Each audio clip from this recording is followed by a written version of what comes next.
have a choice when it comes to electricity. Marin Goldstein is from the Center for EcoTechnology, and he's here to show us what we need to know. Or tell us, I should say, right? So we're talking about renewable energy. Yes. A lot of people don't realize when they do put the lights on in their home that they don't have to use all the fossil fuels and all of that energy that's actually not good for our environment.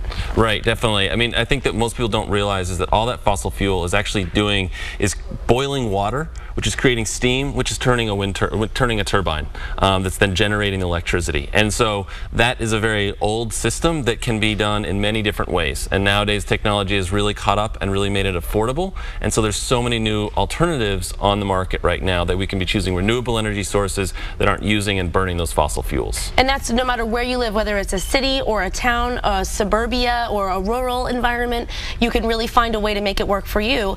And every little bit helps. I mean, we all talk about our carbon footprint, and we can all make a difference. So we're going to talk about some ways that we can make the choice, make the right choice. The first one is Solarized Mass. Tell us about that. Yeah, so Solarized Mass has become pretty well known out here in Western Massachusetts. A lot of different communities have done it over the last couple of years, and basically it's an opportunity where a town chooses to engage the Solarized Massachusetts program. They bring in a single installer, and that basically then creates a tiered process that will help drive down the price. With more people in your community do it, it drives down the price for everybody. And so a lot of great communities have done really great things, putting a lot of different solar on the houses, and made it really affordable for people. The average system in general for a house is about a $25,000 system.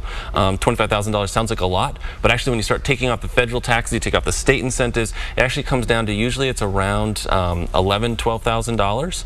And then basically because of all the different incentives and payback systems, it actually makes it for about a 7 to 8 year payback, and it lasts 25 plus years. So it's a great way. It's a way that makes it really affordable and makes it really open to a lot more people right now. And it's a smart investment. It's a very smart investment. It obviously increases the value of your home and gives you that sort of good feeling that you have renewable energy directly. You're using the sun come down to your house. You're not mining for coal. You're not using nuclear powers. You're not doing any of those things. You're just using solar to create the electricity you're using in your house. Yes, that'll certainly pay off. Let's talk about community solar projects. This is a really interesting concept. Yeah, so we actually just recently had the first one go online within Massachusetts in Harvard, Mass.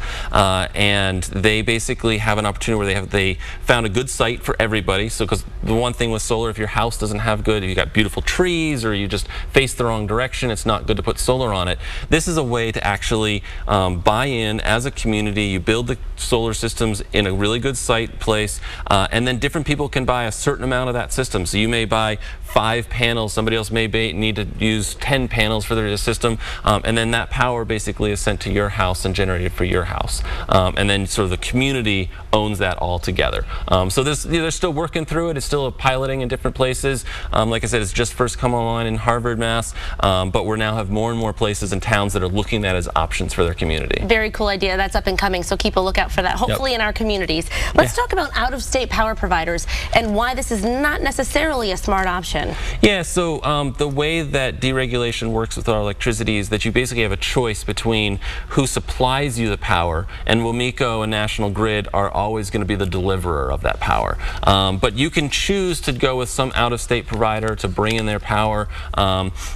The problem with that is it's once again taking the power generation and all the money that you're paying for that out of state. It's not helping green our economy. It's not helping bring jobs to our community. And so there's some really great ways to choose renewable energy within our state, and so we should be supporting our local economy. So tell us about what WMECO is actually doing that is cleaner and greener. Yeah, so National Grid for a long time has been, for about the last 7, 8 years, has had a Green Up Power Choice program.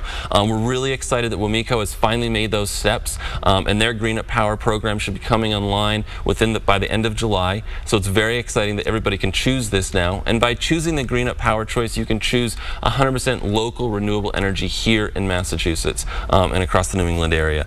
And so Mass Energy, who's a partner with Center for EcoTechnology, offers what's called a New England Green Start or New England Wind program.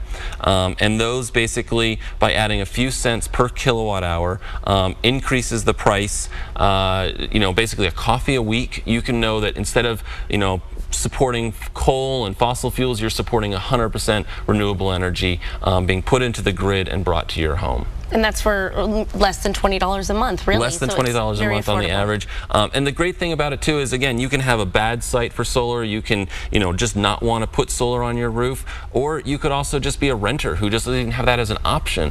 You can still choose this green up power choice directly on your utility bill, and so it's a great option to do that. That's wonderful to know about. Now let's talk about I'm sorry, we're now in July. Gosh, time's flying by. July 27th. There's an event happening where people can actually get up close and personal to a wind turbine. Is that right? Yeah, so most oftentimes you see them off in the distance. You can't really get up there. But actually in July 27th up at Berkshire East, we're going to be having an event where you can actually go see the wind turbine up close and personal. You take a chairlift up to it, and a wonderful opportunity for people to learn more. We're going to put that information on our website, Marin. People can call you, visit your website. Thank you so much for joining us today. Thank Great you so information. much. Have a great day.